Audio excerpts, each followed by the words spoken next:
Okay, then. Good afternoon, ladies and gentlemen. It is my pleasure to welcome you to today's talk on ethics in AI. You've probably noticed around you the result of certain actions of people around you. So delve into such a phenomenon, and you'll see that ethics is a strong, powerful word, a word that would influence your entire being. Now, before I continue with what I want to say, I hope everybody here will keep their mics muted until asked to talk, which would further lead to indiscrepancies that are not nice.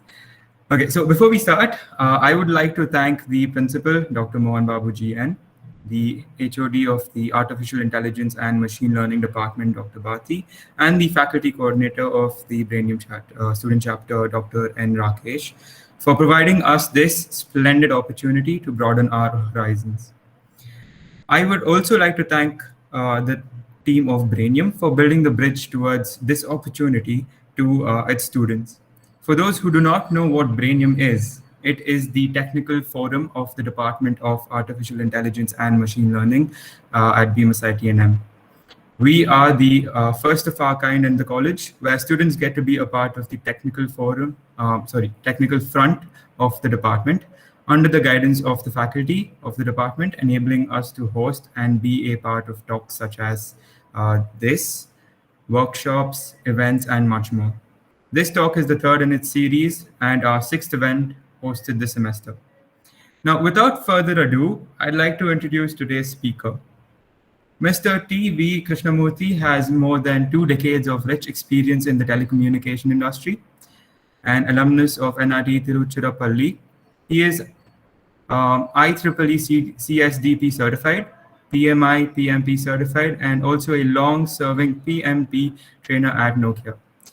He has published papers in IEEE, IIMB conferences, and also has contributed articles on Python, App Inventor, etc. to Open Source for You magazine.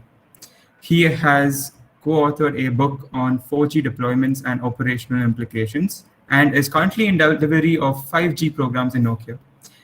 He is interested in practical applications of machine learning and AI, and is the mission leader of AI&ML mission in his current unit at Nokia. Sir, a hearty welcome to you. The stage is yours. Thank you. That was a very nice introduction, Shreyas. So let me also thank Dr. Rakesh for reaching out to this opportunity, the HOD, Dr. Bharti. And I think I have had excellent time interacting with the coordinator, Mr. Sadanand, and also you now, Shreyas. So before we start, the idea here is that okay, so let me come back to that. So before we start, I see about 20 or 25 people. So in Google Meet, you can interact by asking questions in the chat, and Shreyas has kindly agreed to coordinate the questions, and we will take them as appropriate. In normal course of events, we will anyway have a Q&A session starting roughly about 40-45 minutes from now. And we will also take any questions in between as we see fit, based on number of questions that come in. And so please feel free to interact, put your questions, doubts, concerns, anything on the chat, and we'll try to take them up as soon as we can. Yeah. So I just thought I will start the session in a slightly different way. So let's assume all of you who are now participating, let's make an experiment, a thought experiment, like what is called. I hope you guys can see the screen well. Yeah, Shreyas, you can confirm you can see the screen, right? Yes, sir. Yes, sir. Yeah. So you can see here, assume you are all now magically transported to the US, and where there are about 6 vaccines available for you to take. Yeah. So this being the time when almost all of the students and community are getting vaccinated now, even in Bangalore, I thought this is a very good question to start the discussion with. So if you are given a choice, and what you see in the chart is the efficacy rates of the COVID vaccines, right? So at the top, you can see that there is, just give me a second. Yeah, so at the top you can see there is a Pfizer Biotech vaccine, which is about 95% efficacy. And then it is Moderna and Pfizer are about 95, 94. And then at the bottom you see Johnson & Johnson, which is 66. And then Oxford Zeneca, which is known as Covishield in India, is 67%. Right? Now, without much ado, could we do a small exercise? Can you give which vaccine? So, as you know, the efficacy rate basically tells you uh, what is a percentage probability that you will not get an infection if you are vaccinated with this particular vaccine. That is basically an efficacy rate, and they do this by having both a control group and a normal group, and then they actually come back and find out how many people got infected compared to the vaccinated group. Yeah. And this is how they arrive at this efficacy rate. So just given this data, what I want you guys to do is now to check, can you kindly give your preference, which vaccine? If you have to choose only one vaccine, which vaccine will you choose? Yeah, you can put your response in the message in the chat window. We'll give a couple of minutes for this, or 20, 30 seconds.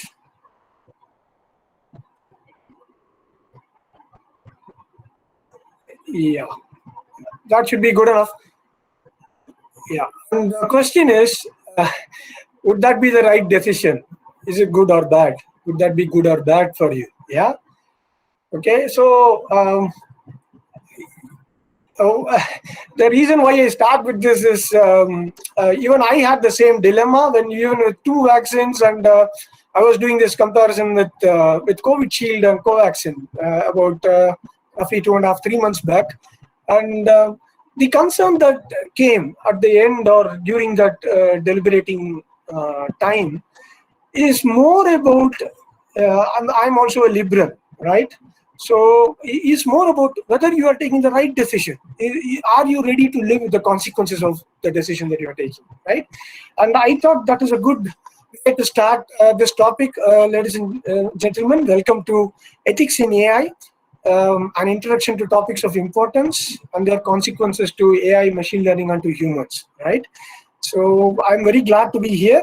I think this is an excellent forum, aptly named Brainium. I saw the logo also, which is very nicely done. And I think this is a great program hosted by BMSIT, where you are focusing on machine learning and AI. This is the in thing. If you say one of the hottest of the hot topics, and I know we have been saying this for maybe the last 5 to 6 years, but every time I think I say this, I think it's even growing more in relevance. And it's even better that a student committee, I got to know from Dr. Rakesh that the student committee is the one which is driving this topics and selecting this. I think this is excellent. You guys are doing a great job. This is a very, very evolving topic. Okay, this is very this is not mature, is still developing, and like some of the items that I have tried to cover here, you will see that things are very hot in this area, and this is very exciting time to actually analyze and understand about ethics, what role does ethics have in AI, and see what are their what is the broad-based guidelines. So how I have tried to address this topic is it's a technical talk. We are not going to go too deep into the technical matter itself as such. Probably that will be its own course or its own workshop or something, at least 3-4 hours.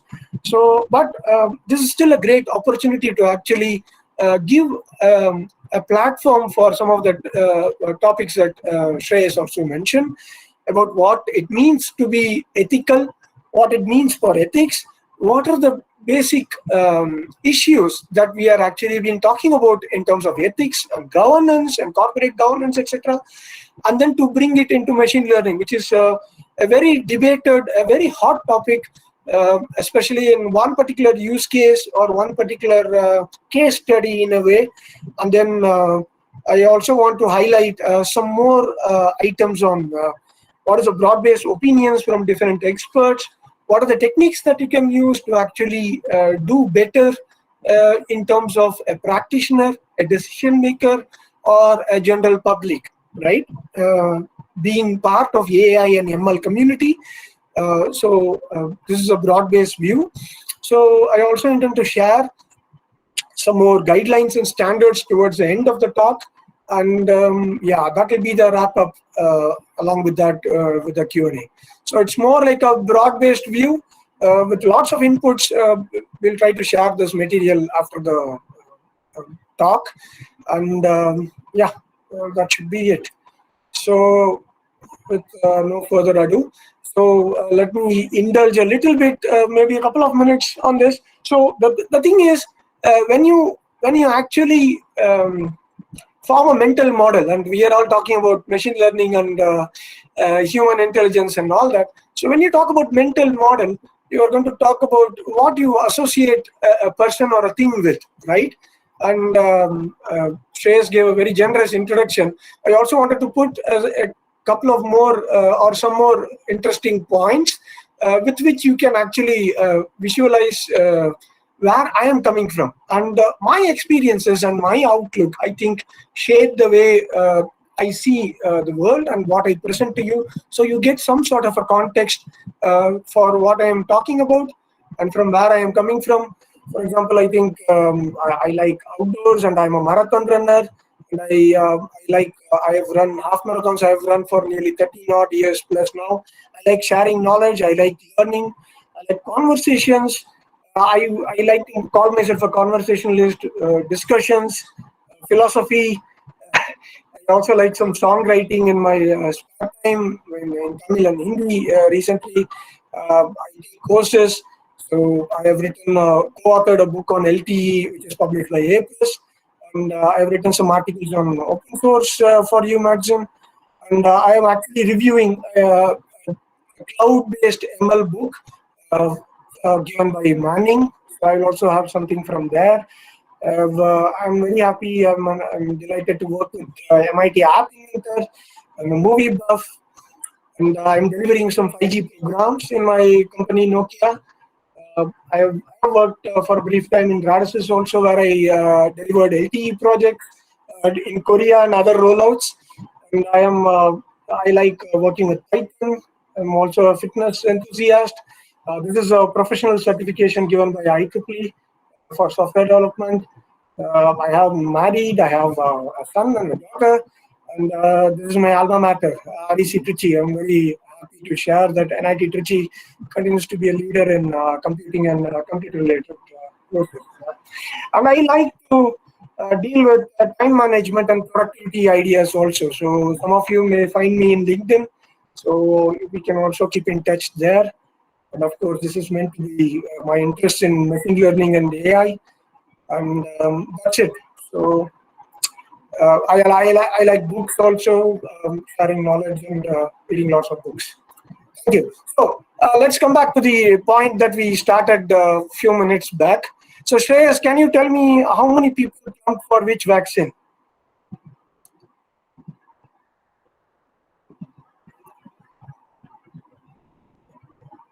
Hello, Shreyas?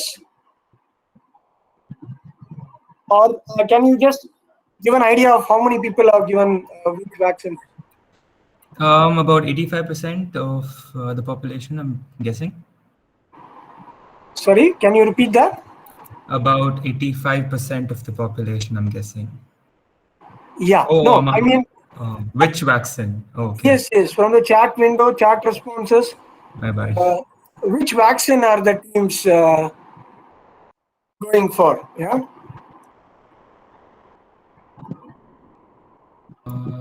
So it's almost like a polling, right? So I see more people going for Moderna and Pfizer. I expect that. Is that what you see in general? Honestly saying, I recently got to know about Moderna, but Pfizer, yes, I've heard a lot about how people prefer Pfizer more than the Yeah. others. Yeah, I see Sputnik, Pfizer, and some other responses. Okay, so the thing is, if you given the data alone, you see that Pfizer and Moderna have the highest rating. But then there is some background to the data, right?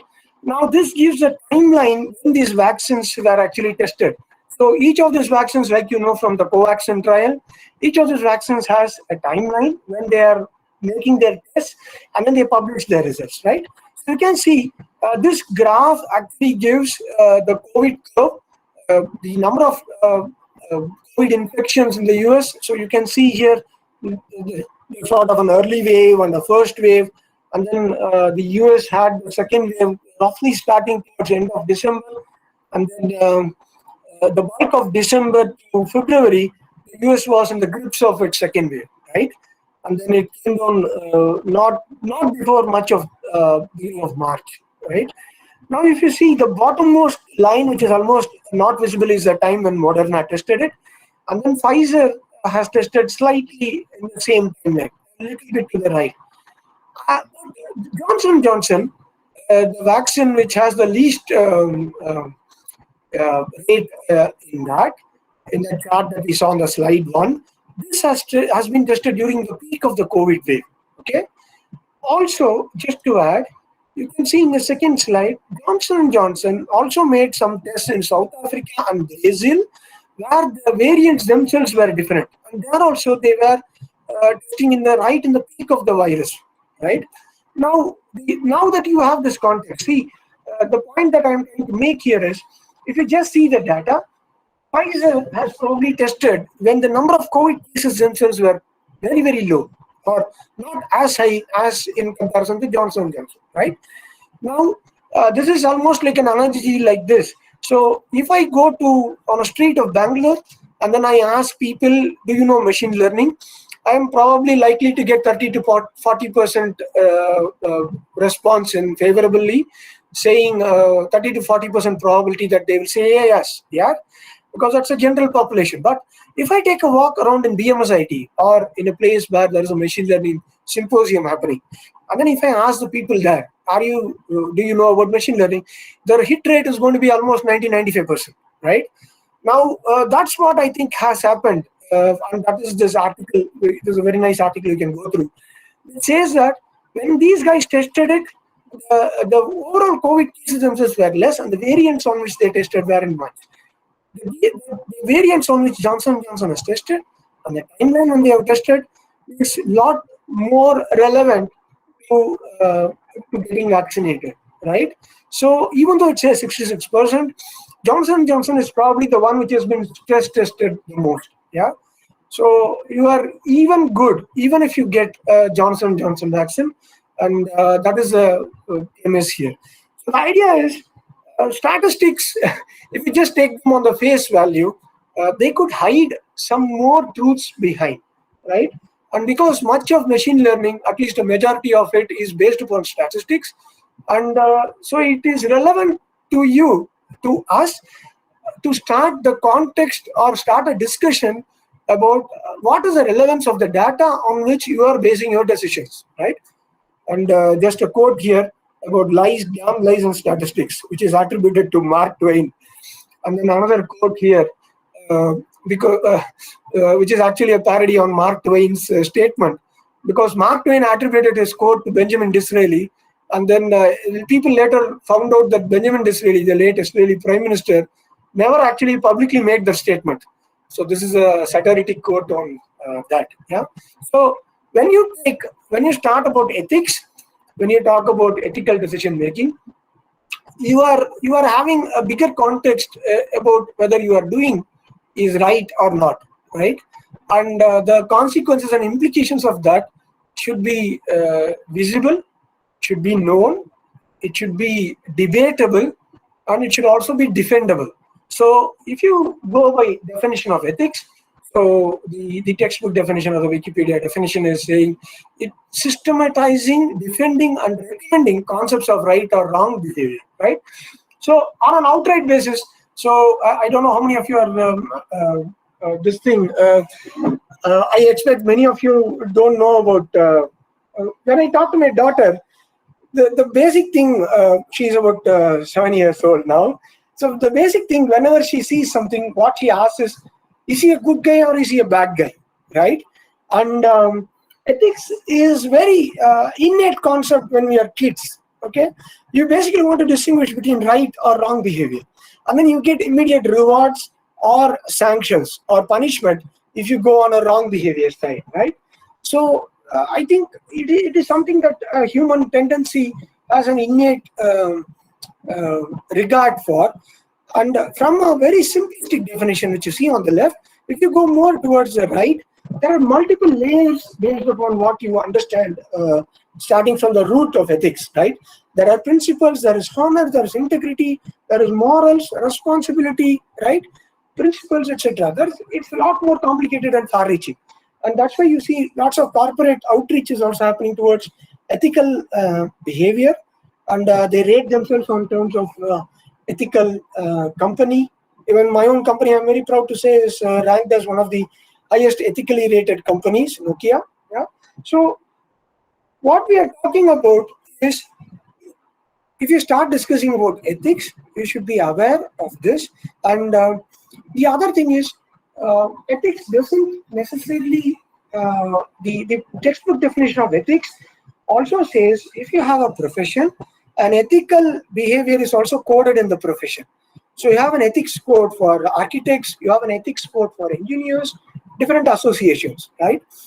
And what we are going to do in this discussion is not restrict ourselves only to such code, a coda of sorts, because it is still very, what do you say, a very early stage for the practice of machine learning itself to actually come to that. But we would like to go towards more about principles which you can try to derive, and some practices that you can actually do to see that you are trying to arrive towards a place where you can call yourself, you are doing ethical AI, right? And what you are doing has relevance to the society, and we will see some more aspects of that. Yeah. So please keep questions coming throughout the time. I personally believe anytime you have a doubt, it's good to actually note it. So the text box, the chat window is open. Please put your questions there, and then we'll take them at an appropriate time. Yeah. Okay. So just as a background, so ethics is also a part because you do right because it is the right thing to do, right?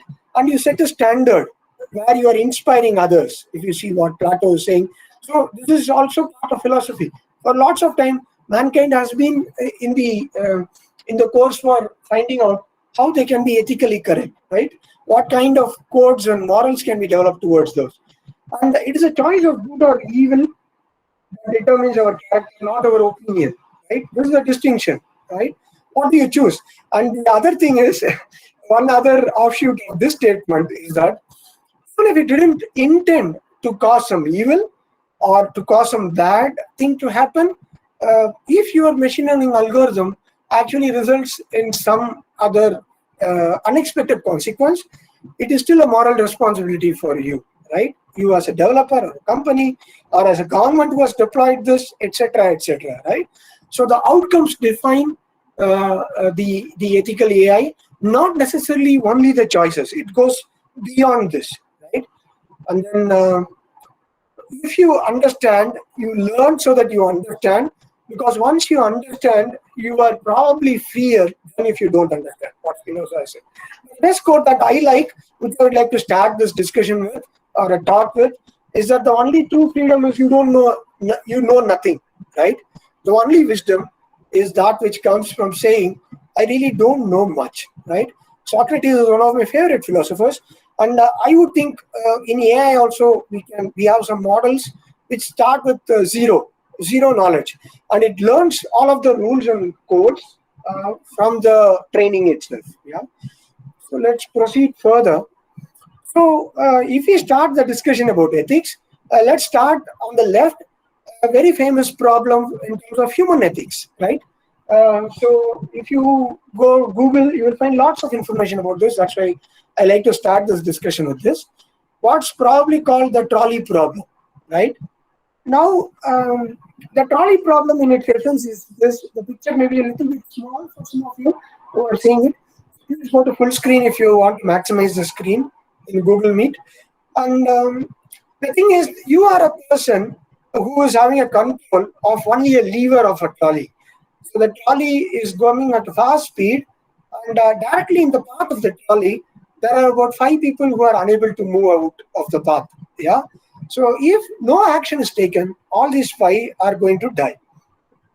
And the statement, and the problem statement says, now you have a lever where you can divert the trolley to an alternate parallel path, where if you do that, only one person is going to die. Okay. Now the question was, what do you do? Do you take an action to say that one person's death is better than allowing 5 people to die? Are you okay with the consequences of that decision? Because if you are saying you are going to take a call, you are deliberately putting that person's life on the table because you think there is no other way to save the other 5 people, right? But that person is an innocent person.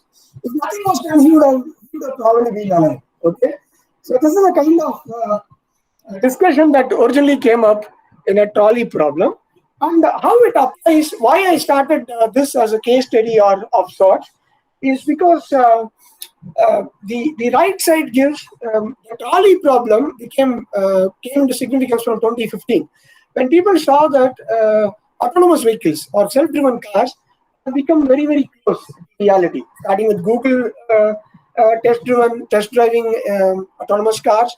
Then Elon Musk, Tesla's cars became very active, and they are also commercially available. And then also Uber is talking about autonomous delivery, and later even other companies are talking about autonomous trucking. I think Elon Musk and Tesla have plans about another autonomous trucking also, and I think, right. So self-driving cars have sort of the trolley problem gets translated to a self-driving car, in which a self-driving car has an SUV on one side, has a motorcycle on the other, and it sees that there is an immovable object in the front, right? Or a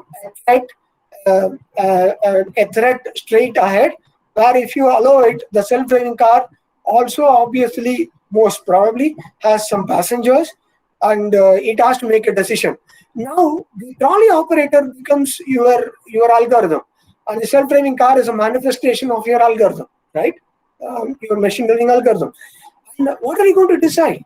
If you get such a situation, what is a self-driving car supposed to decide? Will it swerve left, cause injury to the SUV, cause the accident there, put lives in danger there, turn right, cause an injury to the motorcyclist or a death, or continue onward? Yeah. So this is a very not so good statement, but this is something that has driven the debate around self-driving cars and the ethics behind that. So the ethics also diverge onto more topics like who takes the responsibility for this, any malfunction there, who takes the accountability for this, who lives with the consequences. Is the government also party because the government has allowed a self-driving car to operate on the traffic on a road with other normal cars, etc., right? Also, the pro lobby is also talking about self-driving cars being actually, in theory, at least safer, because whenever we talk about accidents in driving, we talk about people being misled, people being unaware, a lack of attention, seeing mobile phone, drunken driving, etc. So they thought a self-driving car will solve most of those issues, right? Many of those issues. But then the self-driving car brings its own problems. And this is a question, and this is a case study.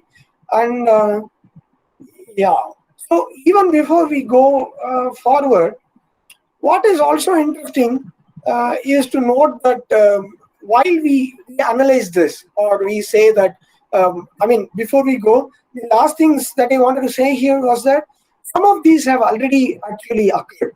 Okay, so in the brief 3 to 4 years, 4 to 5 years of self-driving cars in the US, they are active mostly. Already this object, an object is a reality. Self-driving cars have been involved with accidents because some emergency vehicles they are not able to identify so well. And also any very light colored or white object like an under construction building, etc. The problem is self-driving cars take much of your Google Map kind of technology, not so naive, put some such technology into operation, right? And those of you who used to drive before, when Bangalore roads and other places you need to drive for your college and school, etc., office. So you used to see that the road conditions were not as commonly reflected in the Google Maps. So self-driving cars, in the absence of pre-existing notification that a route is actually closed off, etc., so they had to decide upon what visual cues that they get immediately, right?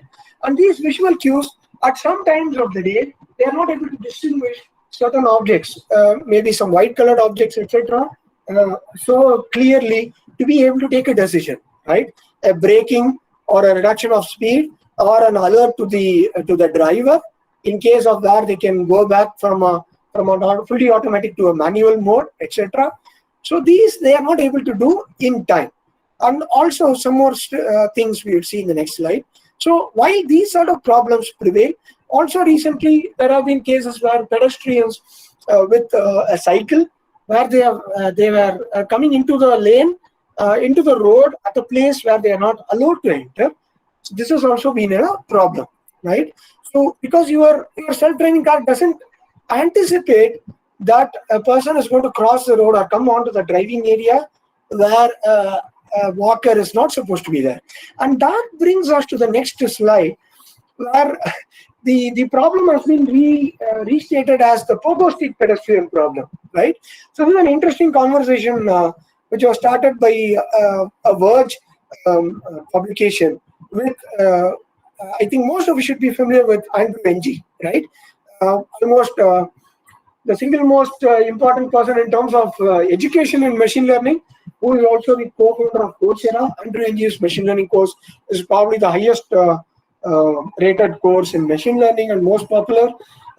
He is also co-founder in Google Brain. He has worked started up in Google Brain. He has worked in Baidu, and now he is also in this deep learning AI, and he is also sitting in the chair of Drive AI, right? He's a director there, or in the chair there. Yeah.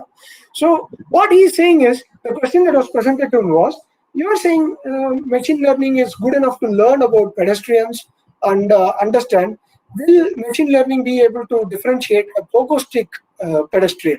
Somebody who is going on a pogo stick, you can try to visualize and imagine in a busy New York street where a chock-a-block of pedestrians are there. If somebody is going to bob up and down in a pogo stick, right? So what MG had to tell was very interesting. He was saying probably a pedestrian could be easily identified by the machine learning algorithm. But what will be a bigger problem is if this pogo stick pedestrian is actually going to come to the middle of the road, right? This will be a big problem for the algorithm because it doesn't have any background to actually associate this particular event and learn in like split seconds or microseconds about what is this event signifying, right?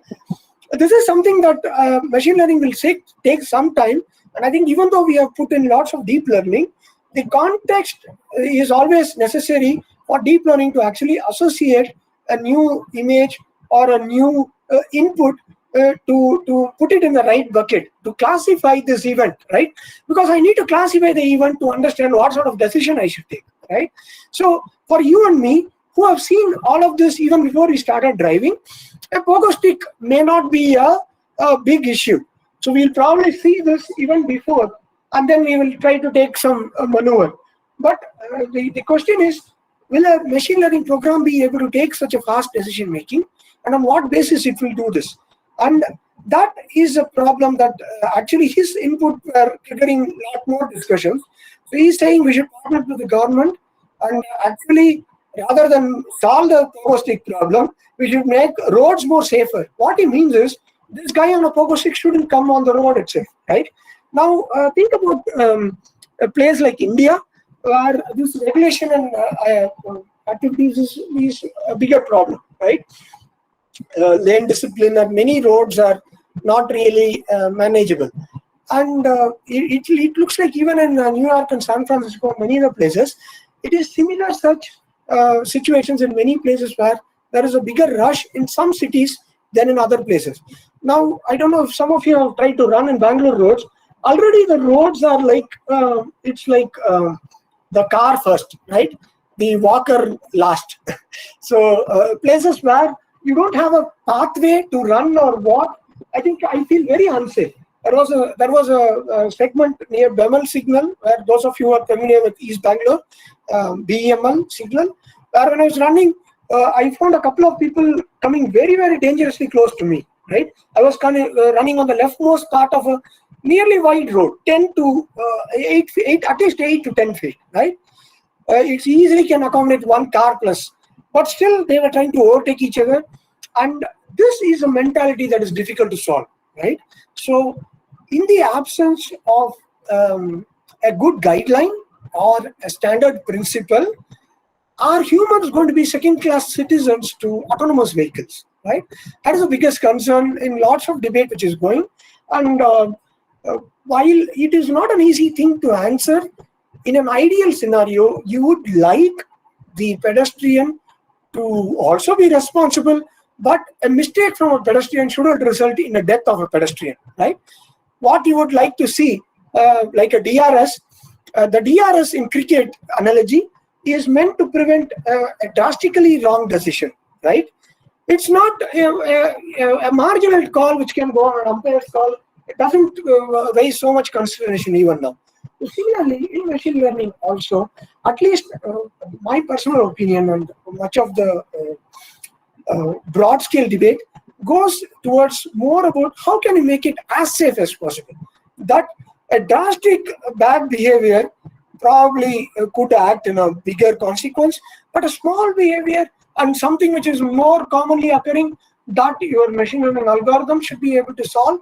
And if it is not, and if you're still going ahead because of commercial reasons, what are the implications for your governance? What are the implications for the human part of the society, the machine learning, where you are forced to accept that autonomous vehicles are also going to share the roads with you, etc. In all this discussion, just some more data points here. So autonomous vehicles have 5 levels of rating. 0 is no autonomy, and 5 is fully autonomous. Right? So what we are talking about, self-driving vehicles are more at level 2 or 3, where they do most of the decision making, but then they still allow the human beings to intervene. About 4 to 5 onwards, you go to 0 intervention, right? So even while they are in 3 and 4, they are still trying to evaluate the machine learning performance of the self-driving cars compared to the standard traffic patterns and accidents due to that. They still find that there are abnormally high amount of casualties as of now. 6 fatalities for almost 1,400 self-driven cars in US, right? 2 of them have been pedestrians, right?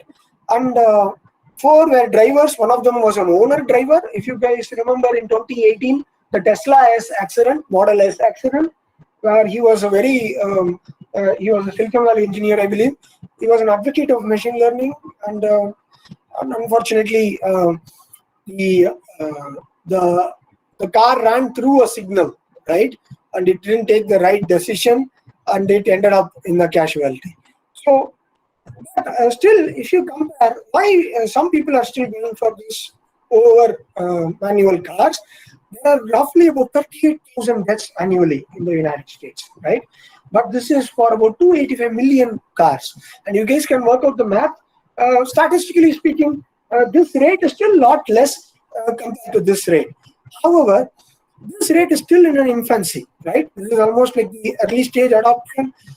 Machine learning algorithms, like we all know, the more the real-time data, the better it is supposed to get, and the better it gets, hopefully the lesser of the casualties. And it is still probably when more self-driven cars occupy, they can give better signaling to each other through things like 5G, IoT, autonomous communication, machine-to-machine communication, etc., and try to reduce this sort of traffic-related accidents. But till that time, this debate is going to rage. Yeah, and on that context, maybe a short question to you guys. What is a connect? On the right is a person, a famous person. I'm not sure whether all of you know him. but you may have read him. The famous person on the left, surely many of you should be knowing this movie. So tell me the person and the movie name and what's the connect to what we are discussing just now. So we'll take a minute for this. So please put in your responses in the chat window.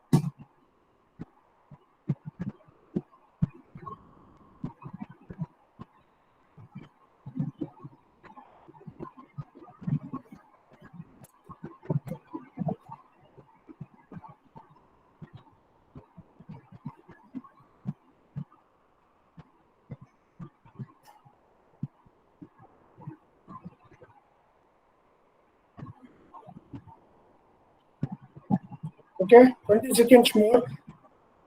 Shreya, Sadan, and you guys can also guess. Yeah.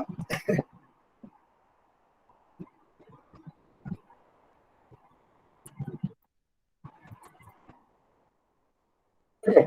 So I think I don't see too many answers. Yeah.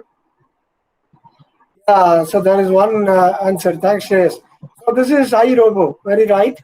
And if you see, this is actually Isaac Asimov.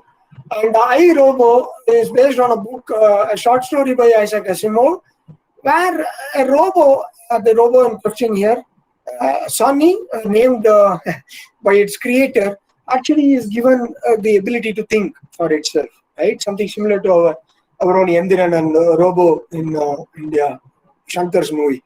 And the connect is, once a robo is thinking, it's able to take decisions for itself, and it is having a dilemma about whether what it is asked to do is the right thing for it to do, right? A thinking robo. And why I find this relevant is, Asimov, of course, was working in a fictional universe, right?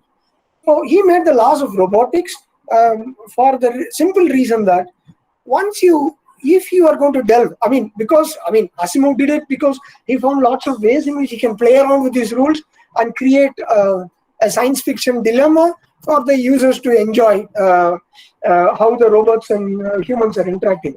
But the guiding principles are something similar to what we want to ideally have even for self-driven cars, right? A self-driven car shall not injure a human being. A self-driven car should obey orders unless it conflicts with the law number one. And the robo, it must protect itself. This is not so valid for our context of discussion. But you see this conflict between 1 and 2. In iRobo, Sonny is asked by the professor to actually kill the professor himself.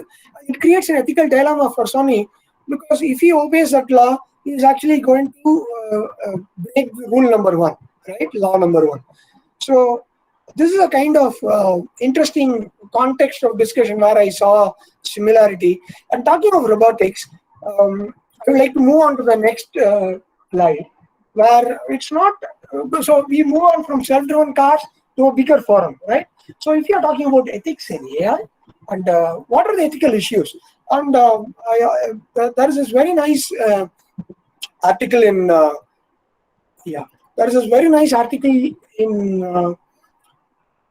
World Economic Forum, where there are about 9 factors or issues which are being discussed, right? So one of the consequences that you have to think about is unemployment. So what about job loss due to AI, right? And how do you ensure that the newer jobs that get created, we'll see this topic coming up later also, actually how do you reskill people is one way in which they are trying to tackle this, right? The job loss of manual labor, which is going to get transition, or more dangerous labor, which is going to transition to automation through machine learning. How are we going to reskill those people and still find jobs for them? How about inequality? In a society which already promotes where rich become richer, isn't AI sort of already a tool for the rich to actually deploy it more for them, right? And they become richer for this. And this is particularly applicable even now. There are share market algorithms. People are using algorithms and giving a higher quality of service. And those are being taken up by people who can afford this higher quality of service, right? And this sort of feeds the imbalance furthermore in the society, right?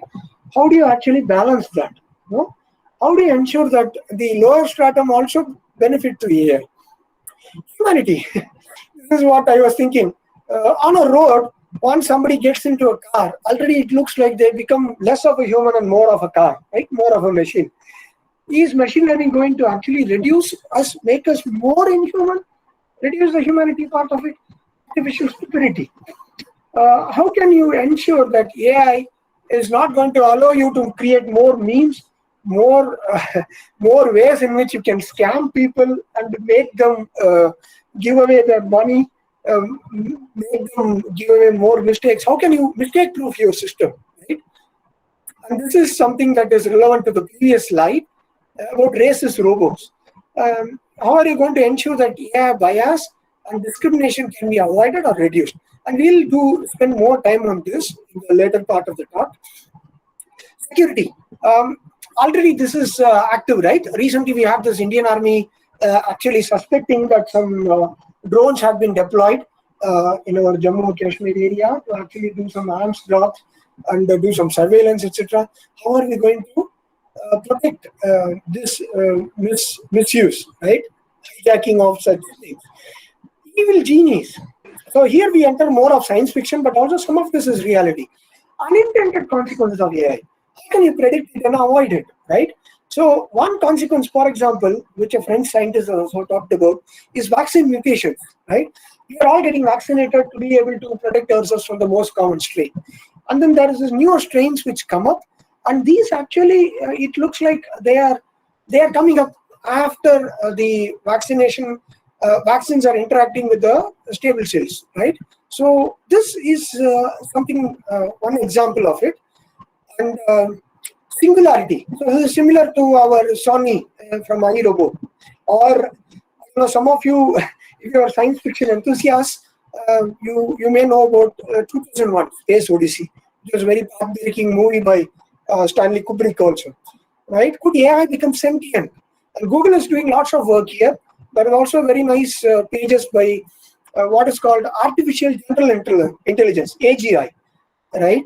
MIT is leading this research and lots of talk around this. So if singularity is achieved and machines are sentient, machine we obviously know is the program or the algorithm or the core concept. If that becomes sentient, like in many movies that we see, what could be the implication for us, right? One of the slides had a cartoon about this. Also, what about robo rights, right?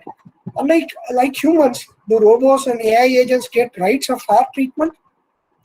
And again, I fall back upon another favorite movie of mine called AI. I think you guys should at least, it should be made, I'll talk to Professor Rakesh and make it a mandatory movie for at least our famous IT students to be watching in summer vacation, right? So AI movie raises very good questions about where a kid actually is a kid robot and the kid is made to love, right? So as human beings, even now in Japan, we are having companions who are companion robots who are actually giving us love and affection. And the concept here is, what if you switch it? You are happy to be loved by somebody, but wouldn't that entity, because it's an agent, it's a robot, wouldn't that also deserve some love and affection? Yeah. So that's a question here, right? So let's segue more into racist robots and address some questions about bias and discrimination in the subsequent slides, right? And are algorithms racist? Does machine learning promote discrimination and bias? You can give some of your answers here. And yeah, I think we are going a little bit behind schedule, so I would like to keep the questions to the end. And we are roughly about 53 minutes, and I still have quite a bit of slides to cover. So we will take the questions, but keep them coming. So simplest answer. So there was a slide based on blacks here. Why do blacks? And then there's a search engine. You can do this experiment even now while this talk is ongoing to check what does your search engine suggest when you start typing something, right? This is Google or my Bing autocomplete in this case. And I just put on a curiosity, why do Indians? And then you see all these things, have a dot, have a red dot, bobble their heads. Do all Indians bobble their heads? Yeah. Do all they have an accent when they speak, right? Yeah. So these are kind of So this is in a way racism, right? To somebody who has not yet seen Indians themselves, if they start typing this and if they see this, then you already see I am being biased by an input given by a machine learning agent which is embedded as part of a search engine. And hence, this kind of statement is right. And this is actually a book, Algorithms of Operation, How Search Engines Reinforce Racism, right? So this is written by somebody named Safia Nabul. And you can go through this also. And lastly, for this, see, the algorithm was designed to reflect our society. Don't worry, it will only be racist if humans are racist, right? Satiric cartoon, because human beings don't have a great track record in terms of this kind of a statement. And the passing comment is by Stephen Bush, who is an analyst in the Independent, and there are some links in the material I'll share. So this statement is very famous. Of course, algorithms are racist. They are made by people, right? So what are the type of bias which we are talking about in AI and algorithms, and what can be done about them? Because definitely having bias, Stephen Bush article, I wanted to go through in detail, but I think we'll do that later, or you can catch up. So it also talks about how a simple thing like a hand wash, which actually does some the image sensor is not trained with less black people. So when people of color, black people actually try to use a public hand wash in the UK, most of the times they don't get the water. Okay, and that is the extent to which machine learning impacts are there, right? So the algorithm is racist is his conclusion. Yeah, and just a brief touch base. Probably I will not spend too much time here. So that is, I just wanted to disambiguate this, something between what is called a model bias and a human bias, right? When we are talking about algorithms, we are talking about model bias, right? Sorry, human bias. And how our bias is actually, we are biased, and it is actually impacting the algorithms that we create also, the data that we feed to the algorithms, right? Now, a model bias is also a term. It is also not good, but it is a term used to evaluate a machine learning model. So some of you, I believe, majority of the people who came from the MSIT probably we may not have had a hands-on, but just note this comes from our Andrew course. So bias and variance are some ways to evaluate the efficiency of your machine learning algorithm, especially when you are talking about regression models, right? So when you have a high bias, it means that your model is not taking, it's too simple. Your model is not taking all the inputs that you have available, right?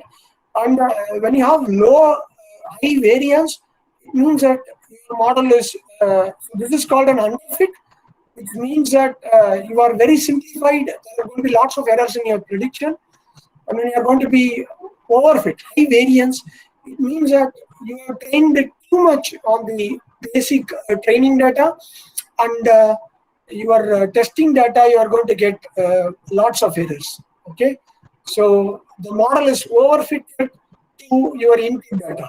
So real world data is going to throw your performance to a large variance, so you get high variance. Yeah.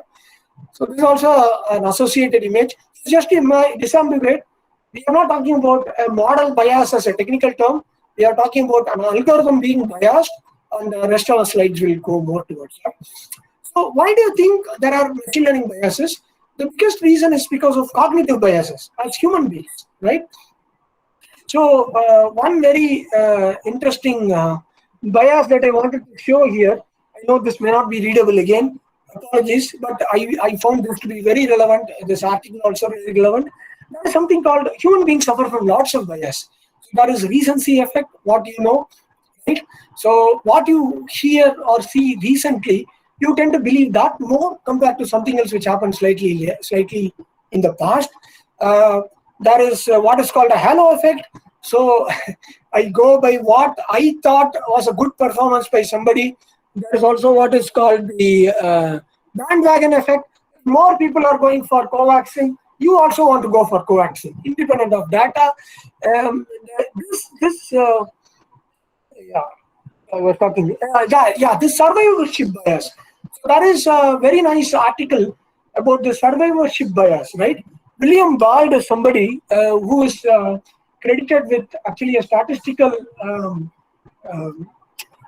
He actually flipped the statistical analysis, right? So the case study is this. So there were World War II planes which were getting bombarded by the Axis, the Nazis, and they were trying to check how to make these planes better, right? So you get data in terms of the planes which came back to you, and the planes uniformly had lots of damage in the wings. You remember the B-2, the bomber planes that are like twin engines, right? So very three parts of the plane: the cockpit with the wings, and then the tail and the fore part of the cockpit where the guns are there, right? And the pilot and the gunner. The pilot is on the front, gunner is at the back. He gets the view or under. So this, when the data came, the statistics that came were all the shots were grouped towards the wing and the tail portion of the fuselage, right? So the initial input given was, guys, work on this. And the statistical input that came out was, okay, we should strengthen these places because they are damaged, right? But William Bald understood about survivorship bias, right? So you are taking a decision based on the planes which came back. And probably the planes that didn't come back suffered more damage in the places which are not showing so much damage.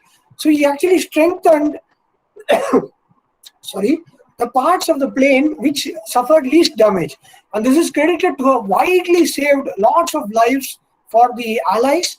And I think this is something that I would like to take up here also. So what you don't see in the data is as important as what you see, right? So the bias is also there in sampling, right? And some of the machine learning biases that you may want to recognize is sampling bias. So, for example, in image recognition, if let's say your image recognition, coming back to the self-driven cars, your images are all in sunny times, where the cloud atmospheric conditions are very good. Then suddenly you have some foggy times in Frisco, San Francisco, or somewhere. You're going to have lots of trouble in your image recognition algorithm, right? So the sampling bias is there. Sentiment analysis has prejudice bias, right? So the sentiments, this article is again very nice. So if you type, there is an algorithm, for example, which assesses the sentiment, positivity sentiment. When you start typing Mexican or Chinese, the positivity level goes down. So a Mexican restaurant and a Chinese restaurant don't get same level as an Italian restaurant, okay? Because association is that way. So this is a prejudice which is coming because of the bias coming from the data and the way people look at that data, right? Algorithmic bias. So this is not a bad thing as such, but you should recognize that algorithms which select based on past data, like I regularly use Amazon Music, which does this kind of curation based on, it creates my sound station based on the songs that I have played last year or previously, where I have repeated more, it plays those sounds more, and then it tries to play some other song similar to that, right? But this is a positive bias. This is a good thing because it's going to help you. But think about the algorithm is going to decide based on the past decision, right? And for example, in hiring, this became bad, right? Recently, people found out. See, also you must understand the context is not that machine learning algorithms are there. The context is, or worse than the human counterparts. The context is to say, when human beings did it, you had this kind of a problem. When machine learning does is, are you 100% good? That is the expectation, right? But you still have a problem because some hiring decisions, it still took in terms of how the previous bias continued even in the machine learning algorithm, right? So people of in colored race and in black, they were actually still not given due recognition. So that is one kind of issue with bias. So what do you do in terms of such biases existing? So a similar part, I won't go through this. This is also coming from a training by Andrew Ng. These are good topics to discuss. So he was giving these suggestions to avoid discrimination, right? Discrimination being an outcome of your machine learning algorithm or an AI system. How to avoid it? Think about removing label biases. So what this also means is, in some cases, you may get your data from Amazon Turk, or some such entity, right? See who all have participated in your data. Is the distribution more normal? Where you are going to deploy this? So if you are going to deploy your solution in India, are you covered all urban and rural population? Have you covered northern India and southern India? Have you covered east and west? Right? Lots of such educated and uneducated. So lots of such biases exist in your data. Right? Use inclusive data set representative of the population. This will come back more and more. Build transparent and auditable systems, and we will see some ways in which this can be done. Right? There are no magic bullets. Again, there are lots of movements which have started recently, and this is why I thought this is excellent initiative from Brainium Forum to actually bring this topic up in current time frame. Right? So there are lots of good material and links. Some of them I will be able to share, and ensure diversity within your project team also. Actually, this is a very left field point in general. This is also similar to the diversity point which comes in organizations, right? Organizations these days are going for more inclusion and diversity, increasing the number of female population, number of ladies at work, women in work, etc. Underrepresented populations to be increased, what are called affirmative actions, right? That is also needed in AI project teams, just to make sure that your project itself is balanced enough so you get all the views of a 360-degree view of your project decisions, then be more streamlined towards what you are just given as a feeder requirement and you just run it through the system, right? And then there are some studies here, you can go through this. The study says that labor impacts by 2030, AI will create enough jobs to equal the jobs that it displaces, but then you must skill people and you must give them enough incentive to come up in the skilling, right? And developing economies can use AI to actually leapfrog in the cycle, and they can use traditional strengths to actually come up. Like China, it seems, leapfrogged in the digital payments. So when I went to China, I was very surprised that Alipay is used everywhere. And they scan and give menu and order, right? Every table. So they have very widely deployed application there. Okay, something else also which could help, which is vacuum principles. And actually, given the definition here, and I put some exclamation marks there, the reason being, vacuum is a set of normative principles to achieve training and data set quality. Training and test data set quality. So you must understand this garbage in, garbage out principle of computing stands for even machine learning, right? The data becomes very, very important for you, and structuring this data and ensuring this has sufficient quality helps get better outcomes for your machine learning system. And your system has to be valid.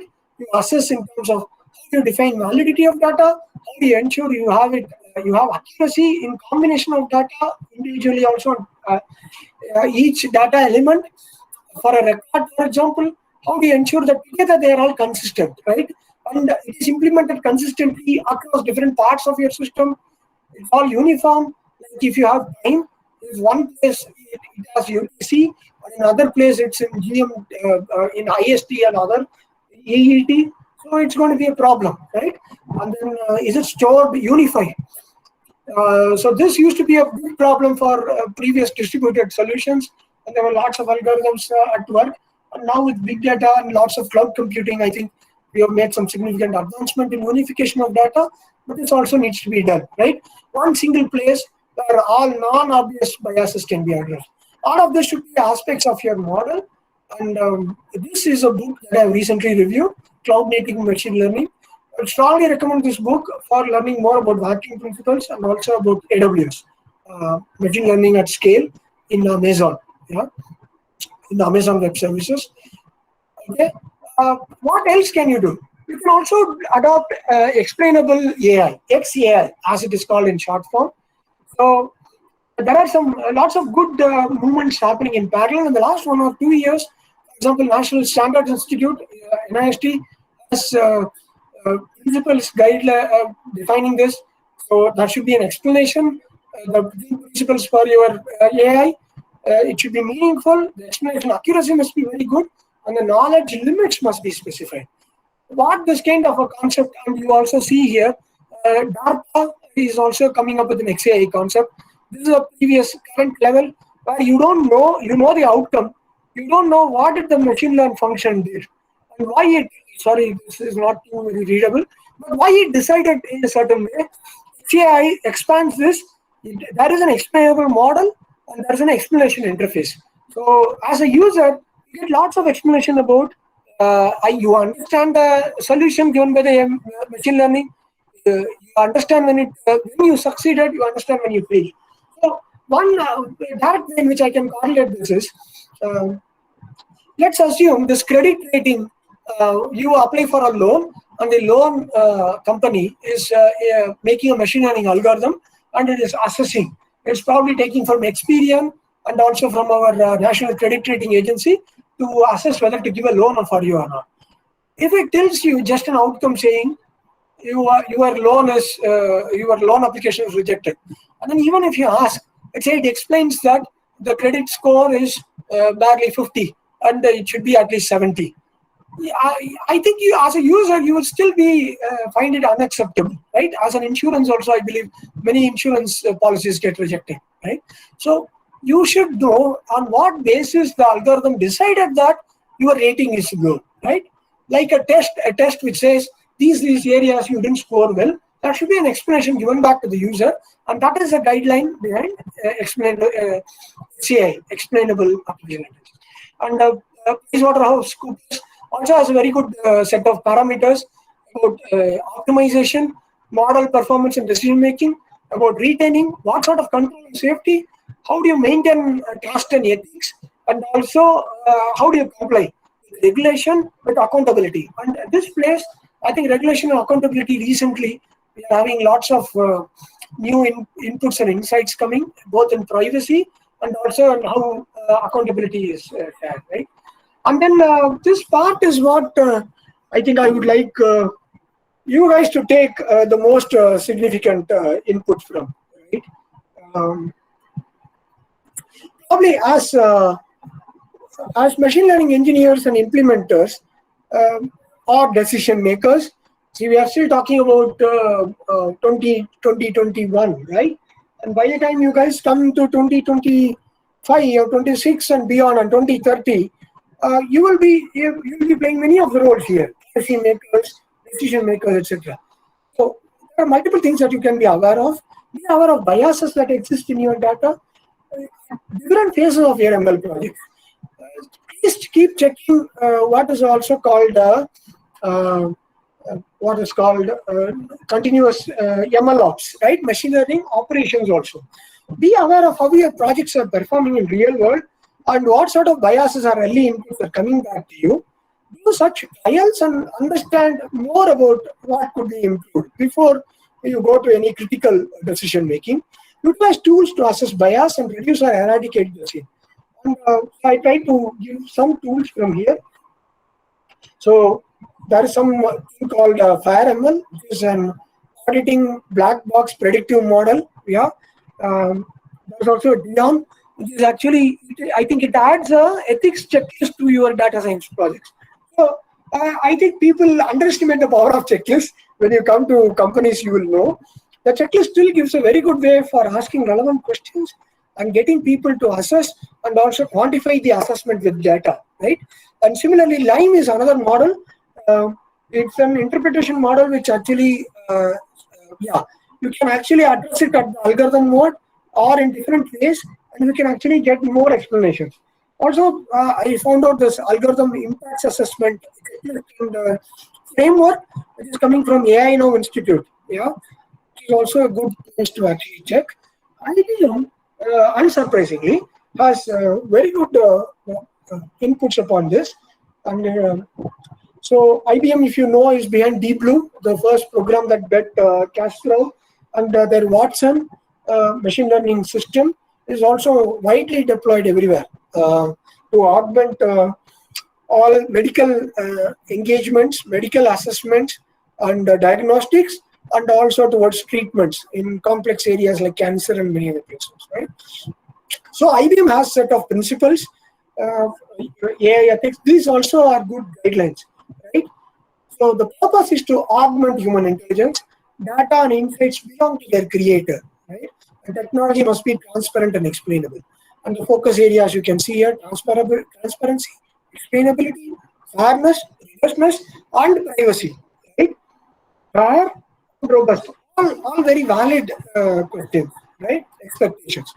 Okay, so the publication that I mentioned earlier, also Springer, has a very good ethics AI and ethics journal. Yeah, so there are some guidelines here. You can see there. But, some interesting points. Some of you are aware of Kasparov. So Kasparov is actually widely recognized as a entrepreneur. Also, we may not know it so much. He has also written some articles here about why better technology needs more and not less human responsibility. And I think there are also some articles about Facebook, that the ethical failures are not accidental, but it seems to be their business model. And some other interesting articles I found out what sort of socio-cognitive biases exist in, and how to make, this I find is a very relevant topic now, how to promote algorithm-based decision making, to promote inclusiveness in organizations, right? So more from ML program actually preventing some people from coming into work, it should actually improve diversity, right? And the last word, not in terms of Q&A, but at least for the talk that I had planned, what sort of ethical AI and guidelines are there? Because this was also something that came up in the flyer that was put out by this forum, the Brainium. So, not to discourage you guys, but tell you the sort of challenge that is there in terms of being ethical in AI, right? By 2030, there was a survey done by Pew Systems, and actually I got this from Deep Learning AI's newsletter. By 2030, the question was, will most organizations employ ethical practices primarily focused on public good? 68% said no. Okay, this is more pragmatic answer. It's not meant to be a discouraging answer, but it is more like a hard-boiled answer. And the reason is that, see, companies, they prioritize commercial decisions in general over other concerns, right? And this is where we need to work towards frameworks. We need to work towards more widely adoptable systems like corporate governance, doing stuff to disincentivize companies ignoring ethical considerations, have more black boxes to record decision making, like this ethical AI that we said about, right? And ensure that algorithms are not too far away from social impact. It couldn't be that I, as a person, if I subscribe to a share market algorithm and make money, based on how they invest the money, and if they invest it into companies which make money through unethical AI, I should be aware of that, right? That is something that needs to be made more aware, and I think that is why this funds with good impact, funds with specific focus have come. And also, there's this question of whether you want to maximize human agency or minimize error, right? There are aspects and consequences for both. And actually, amongst all of this, I found out we have our own planning team in the data. We have our AI for all initiative in India. Okay, you can go through this responsible AI, where an approach has been given by in our own government, where it's very nicely documented in terms of principles and concerns. And most of them you will find common. DoD, US Department of Defense, this European Union AI forum, they have all adopted ethical concerns, ethical principles, and even Google has. But Google is in some other improbably about how they are treating their ethical team. Microsoft also has some AI principles page, but it's not as popular as the IBM page. Yeah, that's it. And yeah, we can have the Q&A. No? Thank you, sir, for taking time out of your busy schedule and imploring us on this topic. I'm willing to believe it has given most of us here a plenty to digest and apply, thus preparing us for whatever the future holds. Yeah, so mentioned. we will, sir. Yeah. Shreyas, if you can go through the most important or interesting questions. We still have 12 minutes of the planned time, right? Yes, sir. Yes, sir. Yes, sir. So Yeah. I was thinking of splitting the Q and A session, with the live session and the chat box session. That is, questions arising from the chat box. But since we have less time, we will do with the questions in the chat box itself. Yeah. So we have a question from Dr. Bharti MA. How should we document data used to train an algorithm, including descriptors for features traditionally associated with bias and discrimination? Yeah. Can you repeat that? How should we? Document data used to Yeah. train an algorithm, including descriptors for features traditionally associated with bias and discrimination. So, very good question, Dr. Bharti. So, yeah, Bharti. So, from what I see, the practice currently uses similar models like our relational models. So, the documentation goes through because the data is, the data is actually about the entities which are actually part of your system. So, it's similar to your relational modeling or other modeling. Probably the vacuum concerns, etc., can also be documented there. That's one way in which I have seen this. And most of the other explainable AI guidelines also talk about how you explain your model plus the data that comes at the back end. So that way, you as a user or a public can also actually go through that and understand and appreciate what are the critical labels the algorithm uses in your this thing. Actually, this could be part of another talk. Maybe explainable AI itself could be its own subject because it's a very interesting thing. With a couple of examples, we can actually walk through and find out how it is done for some of the examples. Yeah. I hope that answers your question, Dr. Bharti. Yeah. Okay. Yes, yes. Next question. Yes, sir. Yes, sir. So the next question is by Mr. Siddhanand Venkatraman. Can a fourth option to the self-driving dilemma be braking in the middle of the road, allowing minimal damage in terms of human life, but a massive materialistic damage? Yeah, that's a very good question. Yeah, so the break is more like is it a pathway? What is it? So, Siddhanand, will Yeah. you So explain? When the vehicle is on the road, uh, yeah, the options you said were either go left and hit a SUV, or go right and hit a motorcyclist, or go straight ahead and get collide with the object, right? right. So assuming this is on a freeway or a highway with traffic all around, what if the car or the car just stops and halts? Obviously, there will be minimal damage in terms of human lives because there'll be a series of collisions of cars, but the people inside will definitely be safer than what would happen Oh, after. you meant braking. Okay, sorry. So I got your question now. Sorry. There is an extra E there. You meant braking. Yeah, this is a very good this thing. So you are right. Braking very late and unexpectedly is going to cause a pile-up, and there are significant examples of recent pile-ups where I think there are world records of 45, 50 cars and more, right?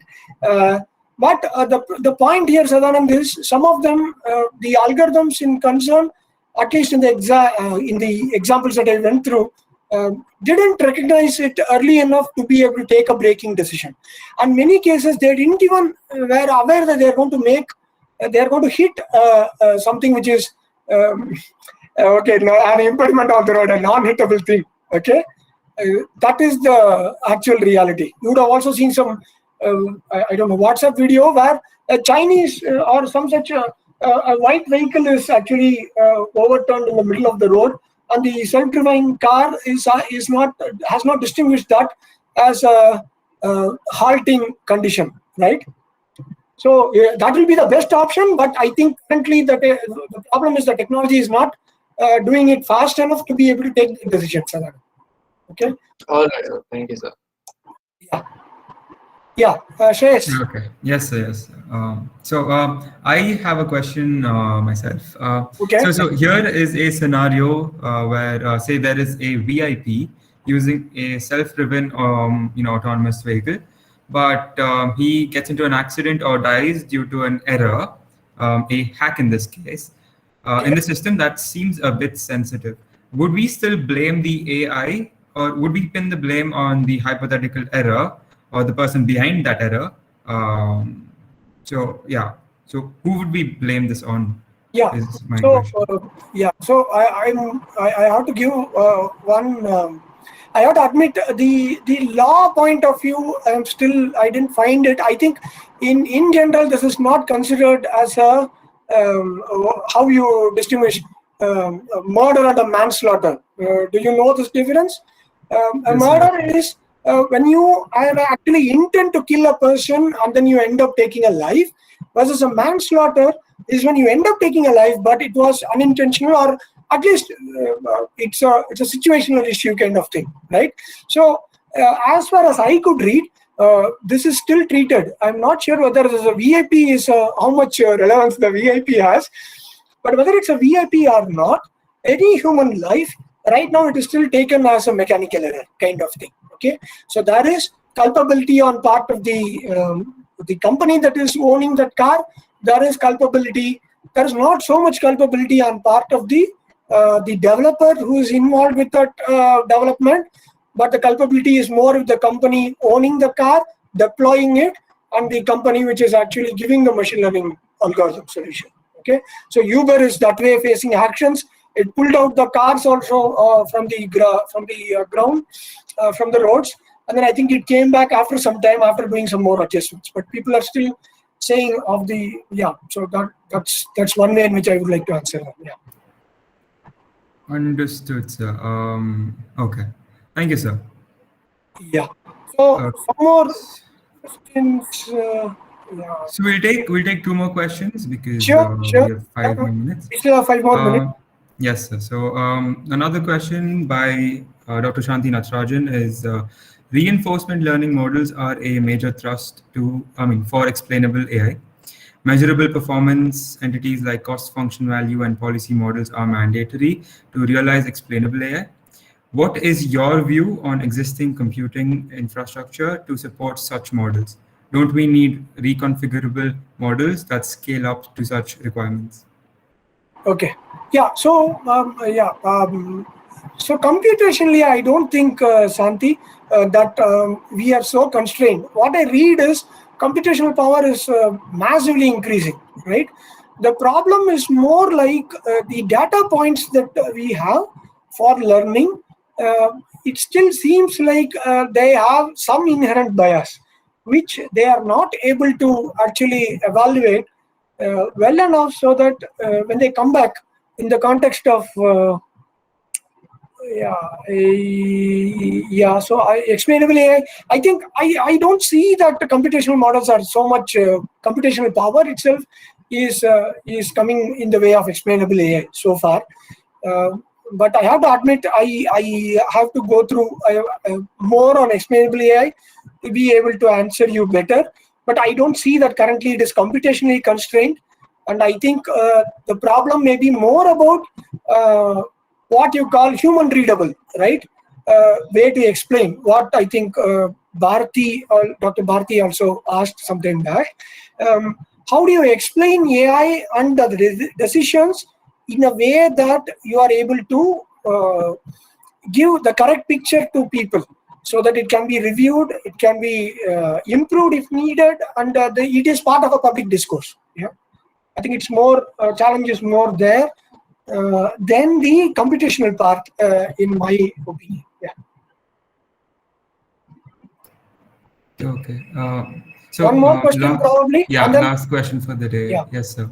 And I suggest So that we will take the unanswered questions offline, Shreyas. If you or Sadanand can copy them, and then we will also try to answer back post the. sure, sir. Sure, sir. We can do that. Okay, so Brainium, the technical forum of the AI&ML department, asks, the concept of ethics is as defined by humans. obviously different in different societies now. How can the ethics in AI be a global standard when this is the case? Yeah, this is yeah. So Brainium has asked a very very brainy question.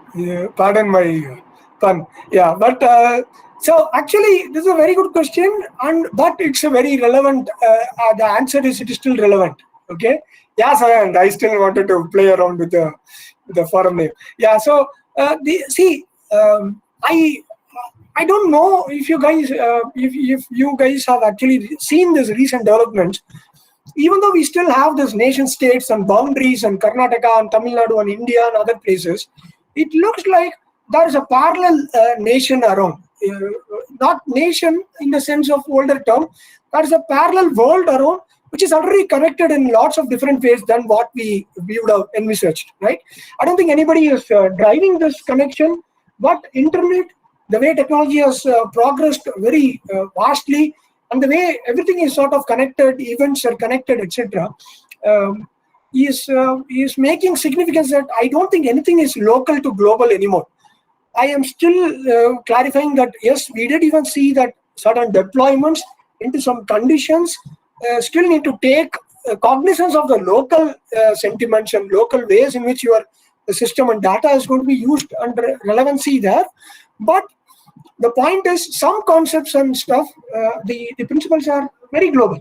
And the example is about how Messi lifting a Coke bottle after the end of his Euro video, keeping it down and then keeping a sort of a water bottle up, how it brought down Coke shares by almost, I don't know how much it was, 2%, 4%, I forget. They lost about 4 billion. It was still 4 out of 42 billion. But think of the implication there, right? The markets are somewhere there, and everybody is widely spread. On the face of it, football fans should be seeing that they must be evaluating what Messi says, but see the implication and see the impact within a few hours. So that's the kind of world in which we live. Everything is interconnected, whether we accept it or not. So thanks for giving this question to say that now it's more like chaos theory in a way. The butterfly flaps the ML butterfly theoretically flaps its wings here, and you don't know the consequence of what happens throughout the world, from US to India to Korea to Japan, Europe, everywhere, right? So that's the world now, and I think ethics in AI is very relevant and will also prove to be difficult to enforce. But in an ethical standpoint, and I'm also talking as a philosopher here, I would still like to state that we should still aim for ethical AI, global standards, like engineering standards are global, independent of where they are practiced. As a society, it helps us rather than harms us to be able to get a public discourse and sort of have the standard bodies, national bodies, like some of the standards that I showed you in the last few slides. If they can merge, involve with each other, and then actually even come up with a standard template that is still good enough for us to actually be able to develop a solution and deploy it anywhere. For example, your apps which get developed anywhere are getting deployed through Google Play Store in all places, right? So they'll be ethically doing the right thing in everywhere if they are able to comply to ethical standards which are applicable everywhere, and the data and the information that you use and the techniques that you use are valid for all of these conditions. Yeah, that's a very good question, I think, Sadhanand, to close the talk also. Thank you very much. I really enjoyed this talk. Yeah. Siddhant? Thank you so much for taking time of your schedule and interacting with us. It was wonderful to have you for the last hour and a half almost now, and I'm sure I can say confidently that everyone were indulged in the way you presented everything and spoke and engaged with us. So thank you so much for that, sir. Just hope Thank that you. we can do this in a more in-person thing next time than an online mode. But yes, sir, definitely enjoyed it. Thank you so much for your time, sir. Thank you, Dr. Rakesh. Thank you, Sadhanand. Thank you, Dr. Thank Bharti you, and Mr. Shreyas. Thank you so much. Thank you so much. You're welcome. Thank you. With that said, I'd like to conclude this event. Thank you, sir, HOD ma'am, and the audience. I hope this would have helped you all in whatever you would do in the future. Stay tuned for more from Brainium. But before we end the session, I would like to implore everybody present here to switch on their camera so we can take one screenshot if possible. So, everybody. I'll stop presenting also. So that Yes, sir. Thank you, sir.